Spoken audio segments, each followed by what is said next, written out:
Bluebird Team is a Polish video game developer. Studio is known for psychological horror games such as Layers of Fear, Observer, Blair Witch and Medium. This is the same studio that is remaking Silent Hill 2 for Konami. What made it a little bit more interesting for me is the fact that Bluebird Team is based in Krakow, which is pretty close to where I live. It's also less than 1 kilometer away from where my brother currently resides. So it introduces this additional factor of cheering for local game developers as they try to make an impact on the industry. My particular adventure with Bluebird Team's games starts with 2019's Blair Witch. I am familiar with the IP and I like to play scarier games from time to time. I'm actually not a fan of being afraid or scared, but I find great amounts of pride in being able to withstand the pressure and finish said games. As a reviewer and critic, I also like to analyze ways in which the game interacts with its player base. Red current trail.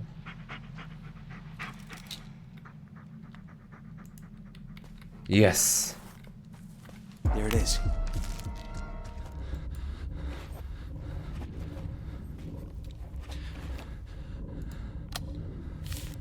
Creepy. What's that? Lucas.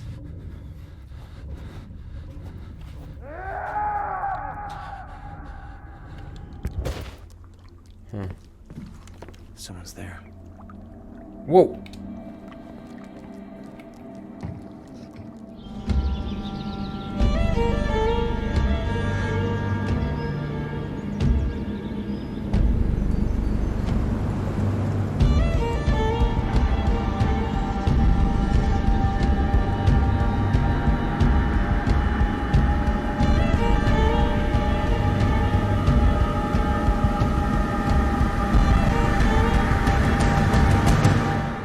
This is delayed review, Blair Witch. This review is based on 9 hours spent in game, finishing 2 separate playthroughs, acquiring almost all collectibles, I have just missed 1 photo, obtaining 21 out of 25 achievements, which translates into 84% achievement completion. And for the sake of transparency, Blair Witch is the first Bluebird Team game that I have played. I have no experience with Layers of Fear, Observer or Medium. So with that being said, it's time to venture into the Black Hills forest. What, is he gonna crash? In local news, there is still no sign of the 9-year-old Peter Shannon, who went missing on Saturday afternoon. The missing boy was last seen wearing a green t-shirt and a Baltimore Crows cap. Local authorities are organizing a search party in the Black Hills forest. This marks the latest in a series of disappearances dating back to 1994, when a group of students ventured into the woods near Burkittsville, never to be seen again. The game is set 2 years after events from the first Blair Witch film. Our protagonist, Alice Lynch, joins the search party for a 9-year-old boy who went missing in Black Hills Forest in Burkittsville, Maryland. The exact same woods where crew from the first movie met their fate. Blair Witch, the game, likes to make references towards the movie. Did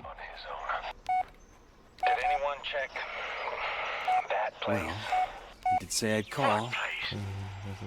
Oh, that place. Yeah. Ever since they found those tapes, it's the first place we looked.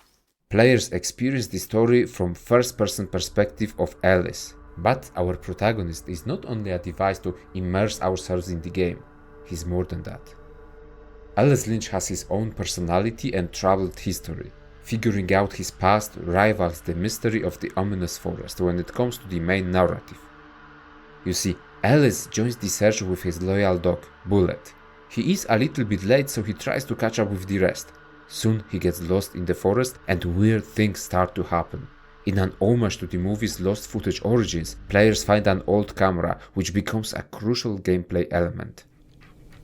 Try to find the moment and pause video.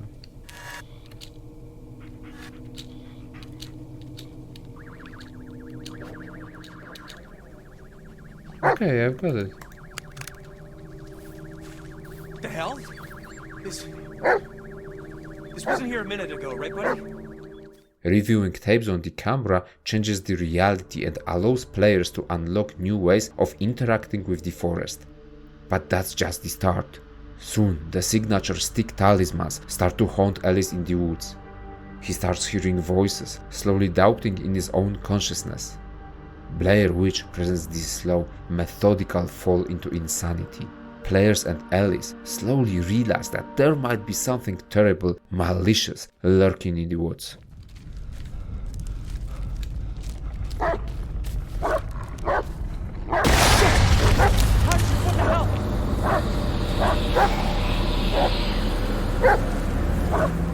Bloober team pushes the game really hard in the psychological horror territory. Alice struggles with mental illness.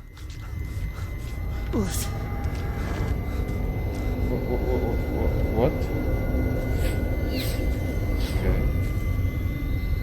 There was a focus.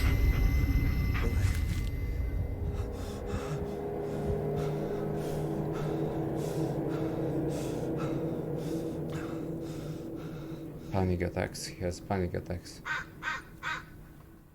It wasn't a panic attack. It was a PTSD episode. Bloober team gives a warning about graphic content portraying PTSD, so I'm not going to count that as a spoiler. Alice is a veteran and former police officer. Uncovering his troubled past becomes the main mission for the player to the same extent as trying to figure out what's happening in the cursed woods. Both narratives intertwine with each other. Alice is driven by his guilt. He is ashamed of his previous decisions, and it's up to players to discover the past, which will help in understanding the present. Blair Witch opens up possibilities for various interpretations of its story, and I appreciate it. The game has 2 possible endings and a summary of players' actions. There are some questionable design decisions referring to certain requirements of the so-called good ending, but I think I get it. I'm going to do a deep dive into this topic in the spoiler section. Now let's address the elephant in the room when it comes to the story. The horror tropes and clichés.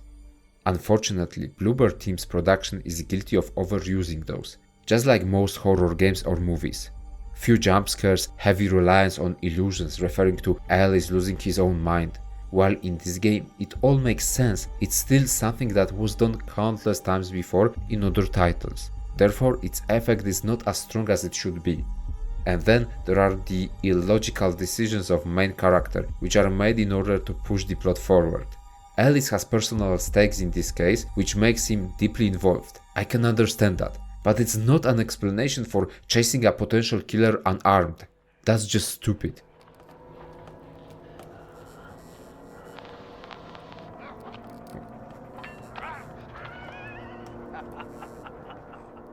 What was the code? 3324. Jesus. There's a dead body.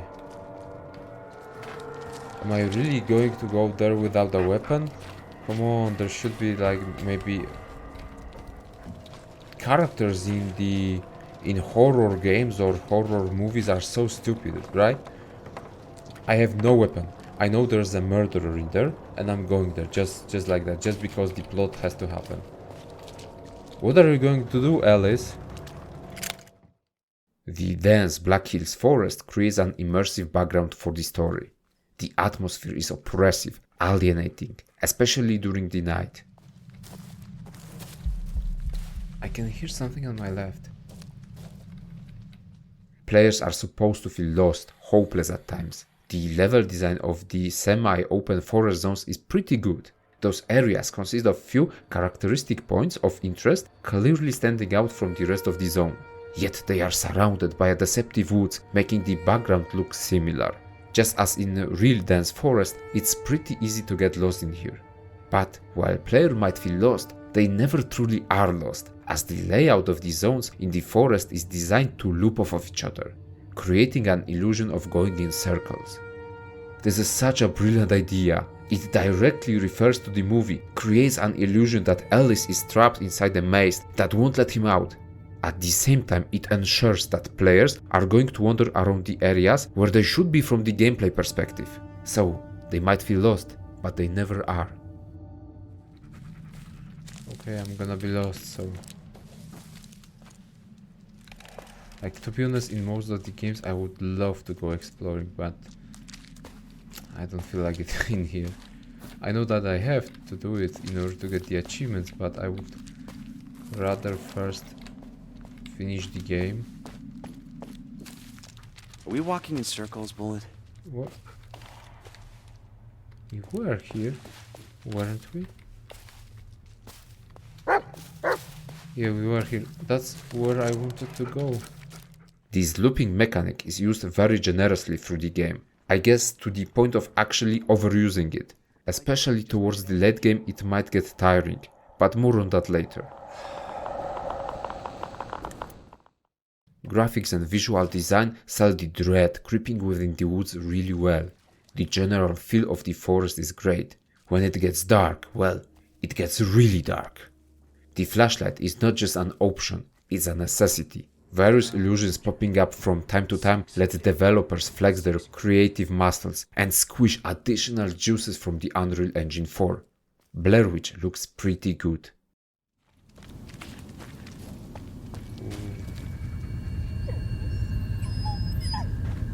I don't like how this looks. Wow, that tree is... That's a one tall tree. Look at this.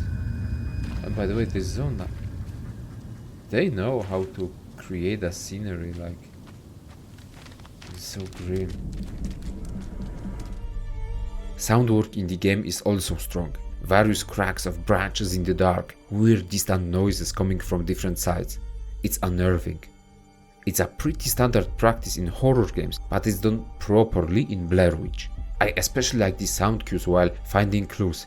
The eerie sound enforces the sense of dread instead of being a reward for slowly unlocking the mystery. It seems like Alice's search progresses in a terrible direction.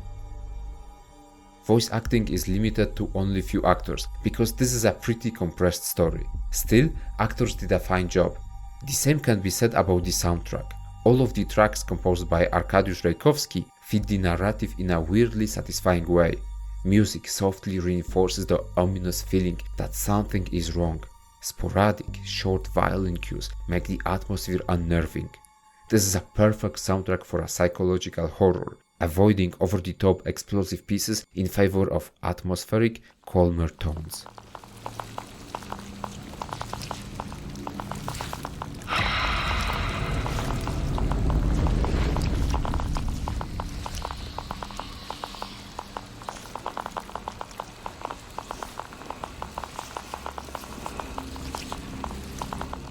Gameplay systems created for Blair Witch are pretty simple.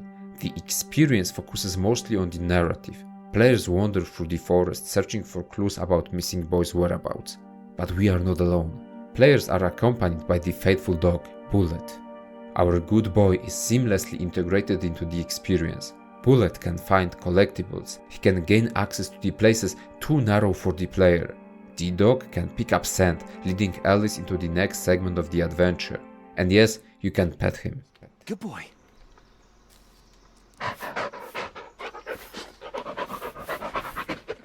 Bullet is a precious addition to the search, as he basically can help player figure out where they have to go.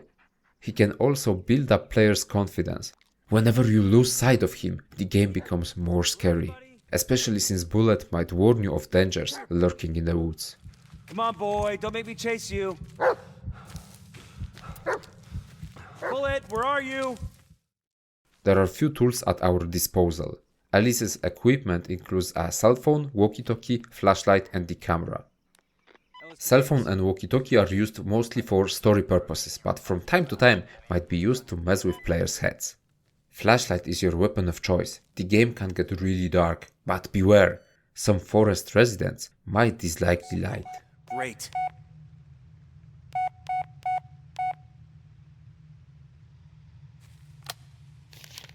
What the hell? Then there is the camera, an interesting tool to push the plot forward and an awesome nod towards the series' heritage. Bloober team puts various gameplay elements as direct references to Blair Witch Legacy, and I absolutely adore it. Now, the pacing. It's pretty slow.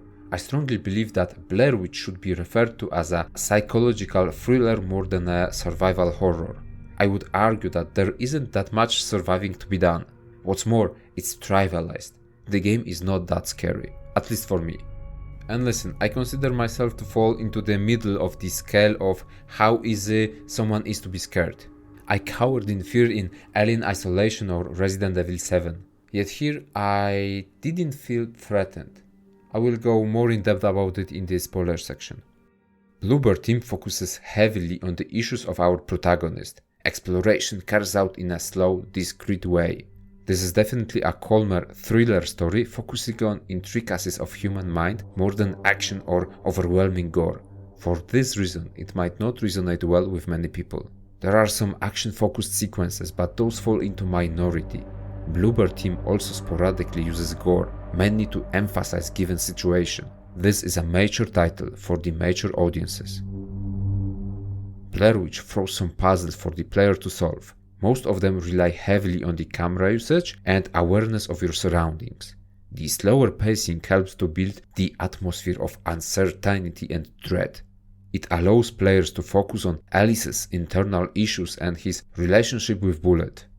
Unfortunately, in the latest chapters, the pace becomes unbearably slow.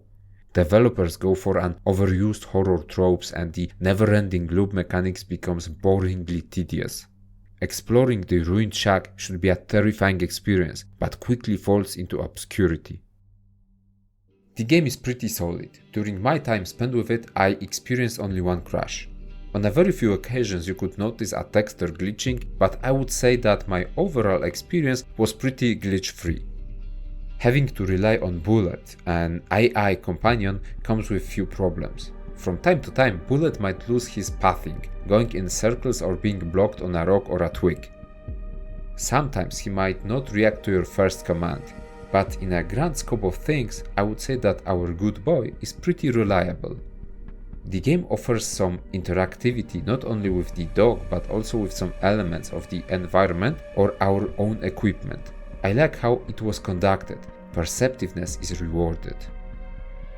Settings menu is pretty bare bones. Blair Witch offers some standard graphic, sound and gameplay options. Fortunately, the game contains an FOV slider. Also, a small dot appears in the middle of the screen from time to time to keep you on your balance. Bluebird team created a VR version of Blair Witch. I dread to think how immersive it could be. Keep in mind that Blair Witch VR is a separate product. This is a spoiler section. I'm going to talk a little bit in depth about the story and encounters. I'm also going to show you some footage which I consider to be pretty spoilerish. So if you want to experience the game on your own, skip this part. Timestamps are in the description. First, the enemies. I have to commend Bluebird team on the enemy design and their twitchy movement, as well as their quick jumps in between trees. It's unsettling. Unfortunately, the horror perishes when player figures out that a mere flashlight is a killer weapon against those monsters. It actually sells a little bit of a power fantasy where the evil forest spirits actually try to hide from you while you are the killer. Oh shit.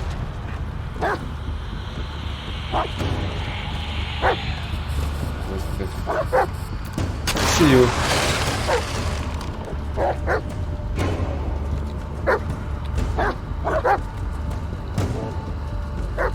Come on.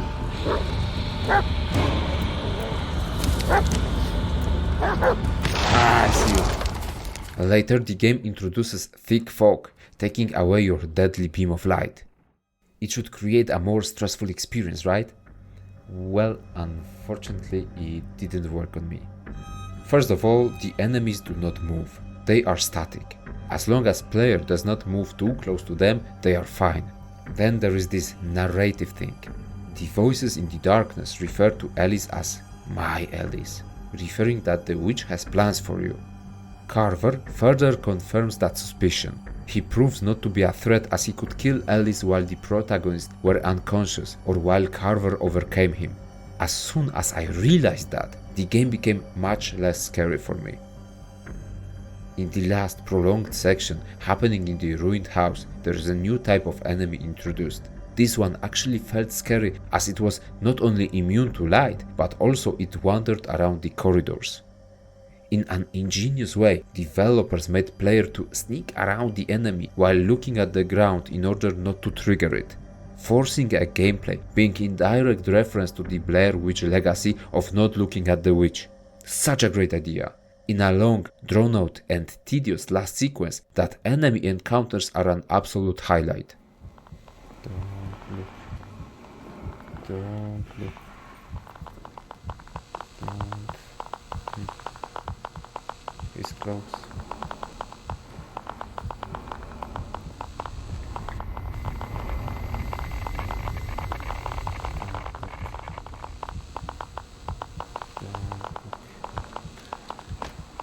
Don't look.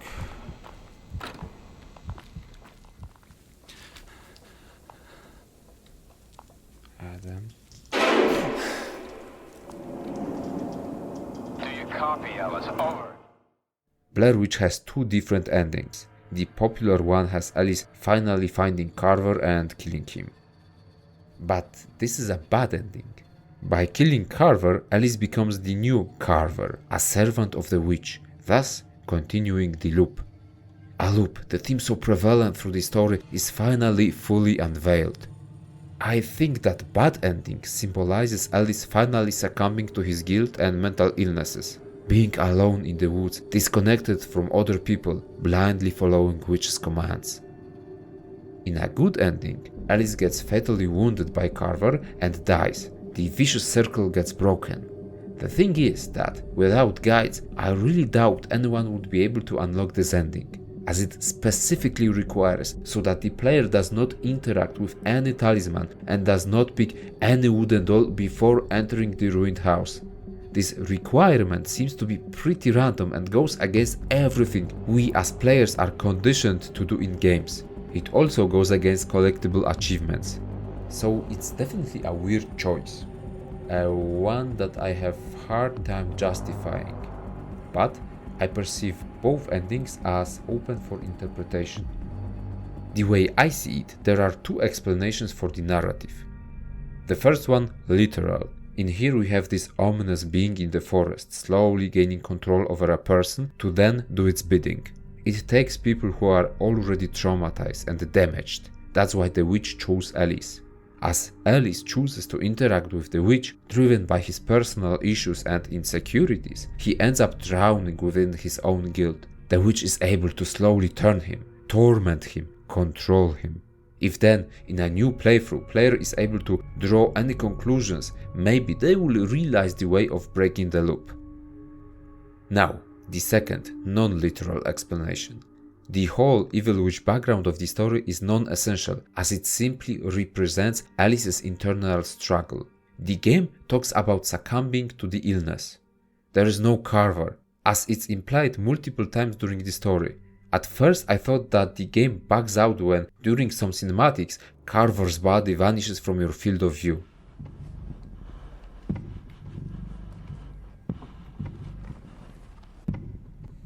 It's bugging out a little bit, isn't it? But maybe this is an implication that there is no Carver. It's all happening within Alice's mind, as he went for a search with good intentions, probably unaware of his second personality, Carver, the killer. Then as the search prolongs, Alice keeps getting in a worse mental state, separated from other people and professional help. His own demons, PTSD and guilt keep pulling him down. And to be honest, at the start of the game, multiple characters are afraid if letting Alice wander alone in the woods is a good choice. Did you hear about the missing kid? I'm joining the search. Just like that. Oh, Okay. wow. Okay. You think that's a good idea? Guess what? It wasn't. On multiple occasions, the protagonist loses consciousness. The way I see it, those might be the exact moments when Carver takes control. It's the most apparent when you watch the tape of Sheriff Lanning's murder. You see anything? Not in this gloom.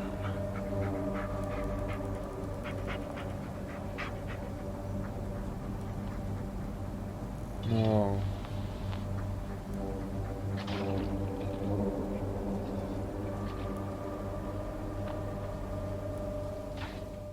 He talks to the cameraman as he knows him pretty well. Then turns out that the cameraman is Carver. But that's just a visual inaccuracy. It was Alice. Sheriff trusted him, but at the moment, Alice lost control and transformed into Carver. The both endings can be explained as Alice either realizing what he has become, who he has become, and embracing it, therefore completing the loop, or realizing that the only way to stop the murderer is to kill himself, as he lost control long time ago. Even here in the good ending, you can see that after stabbing Alice, Carver vanishes. I like this interpretation a lot. The game touches on very difficult topics. If there is a lesson to be learned, then it is that mental illnesses, just like physical illnesses, need to be treated, and that people struggling with them need the presence of their friends and loved ones. Dopey. It's good to hear from you again. Everything okay? Oh, yeah, I'm just learning the basics of woodcutting, apparently. Really? Well, you were always good with your hands. Ooh, why, Mrs. Lynch? Keep that up and I'll be blushing like a schoolgirl. Wouldn't hurt with your vampire complexion. But anyway, how's the search going? Yeah, no luck so far. But I think I'm getting close. I hope so. Just be careful, please. I will. Call you later. Here, good with your hands. This is a part where I'm going to check between 100 to 200 most recent Steam reviews for the game. I want to see what other gamers think about the title. At the time of making this review, the game sits at a score of 77% positive reviews out of more than 4,500 user reviews. Let's start with a very obvious portion of opinions. People praising the game because you can pet the dog or because Bullet is a good boy. Okay, I can understand that this might represent some value to gamers, but I'm looking for more concrete arguments. Like for example the reviews praising gameplay applications of Bullet. Many positive opinions refer to the great atmosphere crafted within the game. Some gamers seem to appreciate various references toward Blair Witch lore. It's also worth mentioning that while I haven't found Blair Witch to be very scary, there are numerous people claiming that the game managed to frighten them. Many positive opinions still point out some weak points within the game, suggesting that it's not a perfect game by any means. I was quite satisfied to see that I'm not the only one who thought that the ending was pretty weak. When we look at the negative reviews, the first noticeable trend refers to people getting bored or lost in the game's world. As I said before, this is a niche title. More action-focused gamers are not gonna like it. Bloober Team designed Blair Witch so it makes players feel lost on purpose. This is a very illusory feeling, as the game makes sure that player circles around the right zones. But yeah, I can understand that someone might not enjoy not knowing what to do or feeling lost. A big portion of negative reviews talk about performance issues of the game, glitching textures, crashing, problems with launch. I haven't experienced most of those issues, but keep this point in mind, different PC specs are going to yield various experiences. Then there are also reviewers who didn't enjoy the focus on PTSD and protagonist's past. The game's title is Blair Witch, but it seems like the witch is actually sidelined by Alice's mental health issues. I found it refreshing, but I can understand that some consumers might feel cheated. A decent amount of gamers found it hard to relate to Alice. Again, it wasn't a problem for me. I think that the writing is pretty good, dialogues are solid. Finally, there are complaints about the collectibles and the endings. Yeah, placing so many collectibles in a dark forest is unreasonable. When it comes to the endings and good ending being gated behind this weird anti-collectible barrier, well, I actually had a whole rant prepared for this part, but let me make it short. First, BioShock was praised for taking a staple of the gameplay design and using it to fool players. Blair Witch does kind of a same thing. Who in the right state of mind would go to a dark forest and collect hellish wooden dolls or interfere with a demonic talismans?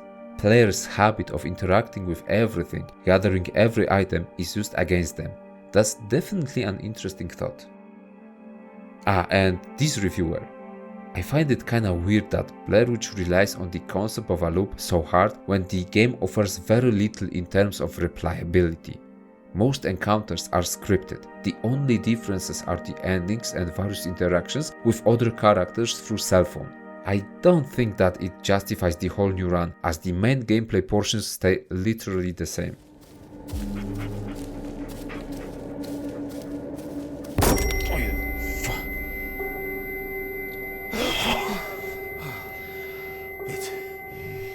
Did it miss?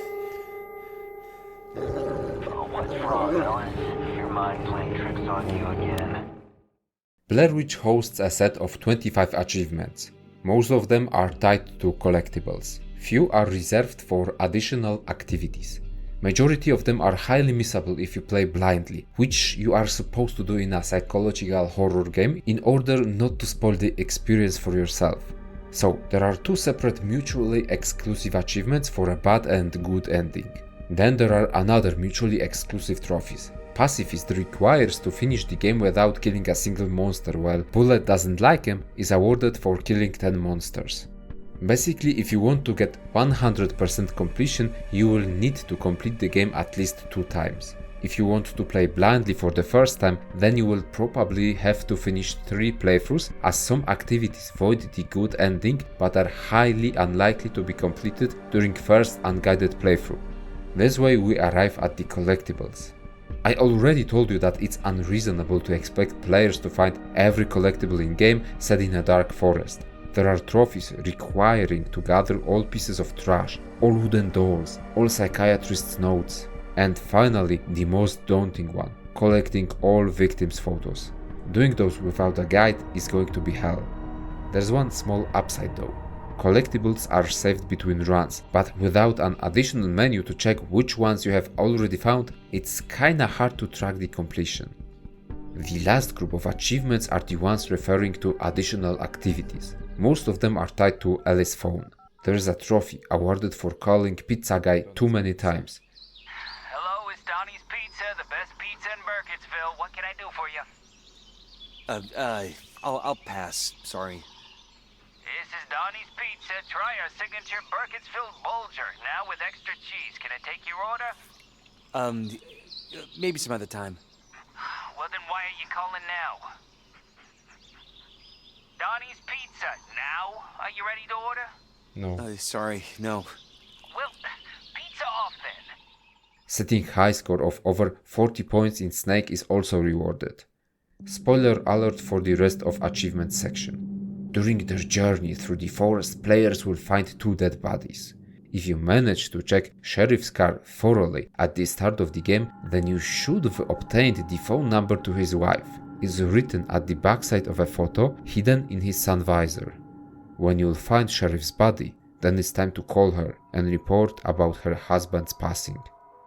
After finding a dead man in Sawmill, players should contact VA. Ray of Hope is awarded for contacting Jess at every available opportunity. This is more than a mere achievement. By doing this, you are actually going to repair Alice's relation with Jess. It shows that communication is key to resolving conflicts and getting past obstacles in relationship. I think it was the major difference between my 2 playthroughs, the one that actually mattered.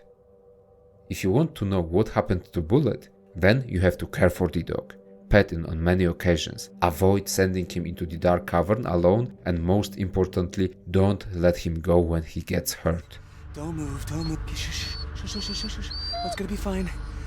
Let me just die. The last achievement worth talking about refers to finding out what happened to Peter. Close to the end of the game, players will find closed door with the Blair Witch symbol. Before unlocking it through camera recording, go to the room next to it and pick up a battery. It won't do nothing for you at the moment, but it will be carried over to your next playthrough. Pretty weird, right? So, the next time when you'll arrive to the trenches and find a bunker in chapter 4, unlock the door. The code will be given to you in that text message after finding the sheriff's car in the forest. Don't turn on the lights as you are asked to. Just go back to the bunker and open the door. Or you can just simply use the code from the previous playthrough if you remember it. It's 2113. Now, use the battery on the radio station and it will play a news recording about Peter's fate. If I understand it correctly, the game is already referring to Alice being stuck in a loop, so the radio news recording will refer to Peter's fate from your previous run, but I can be mistaken on this one. Still, That's how you get this pretty original achievement. Bloober Team's Blair Witch is a deeply atmospheric psychological thriller game. It's not invasively scary as the focus is placed on building the environment of uncertainty and dread. The grim, dark, moody forest is a background for exploration of our protagonist's troubled past and traumas. That's why the pace of the game is rather slow. Action-oriented players might be deterred from it. Also, the ending unfortunately drags, falling into tedium as it relies on too many overused horror cliches. The game makes continuous references toward the first movie, not only through story remarks but also through its gameplay. Reviewing lost footage on camera allows players to interact with the world in an innovative way. Blair Witch exploration relies heavily on our trusted companion, a dog named Bullet. Even though his pathing sometimes glitches, the dog is an essential part of the gameplay. This is a niche title, intended for people interested in exploring more advanced themes of human psychology. It's also a rewarding experience for the fans of the original film, and to those people, I recommend this game. Hey, thank you for watching this video till the end. If you enjoyed it, then hit the like button and maybe leave a comment. Subscribe for more similar content. If you didn't like it, then let me know what you didn't like. Now, my question to you after this video is, what are your favorite horror games that are not really that scary? So that's all from me. Bye.